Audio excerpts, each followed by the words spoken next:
आजरा पंचायत समिती देईना ग्रामसभा झाल्याचा दाखला। सोमवारी 18 मार्चला हरपवडेकर करणार शंखध्वनी आंदोलन। गटविकास अधिकाऱ्यांना दिलाय निवेदनातून इशारा। आजरा तालुक्यातील हरपवडे इथं 26 जानेवारीला ग्रामसभा झाल्याचा दाखला आजरा पंचायत समिती प्रशासन देत नाहीये। तो न दिल्यास आता सोमवारी 18 जानेवारीला शंखध्वनी आंदोलन करणार असल्याचा इशारा हरपवडे सरपंच, उपसरपंच आणि सदस्यांनी आजरा पंचायत समिती बीडीओ संजय ढमाळ यांना निवेदनातून दिलाय। निवेदन देण्यादरम्यान दोन्ही बाजूंनी मोठी वादावादी झाल्याचं सांगण्यात आलं।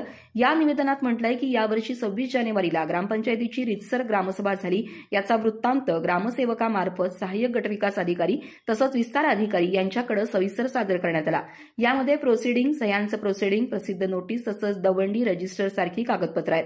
सदर कागदपत्रांची पडताळणी ग्रामपंचायत कार्यालयात संबंधित अधिकाऱ्यांनी केली आहे। तसा तपासणी अहवाल बीडीओंकडे सादरही झाला, परंतु राजकीय दबावापोटी सभा दाखला देण्यास गेले 1.5 महिना टाळाटाळ होत असल्याचा आरोप करत पंचायत समितीनं संबंधित दाखला न दिल्यास सोमवारी सकाळी 11 वाजता कार्यालयासमोर बोंबमारो आंदोलन होईल। निवेदनावर हरपवडे सरपंच सागर पाटील, उपसरपंच शिवाजी कांबळे, माजी सरपंच गोविंद गुरव, आनंदा कदम यांच्या सह्या आहेत।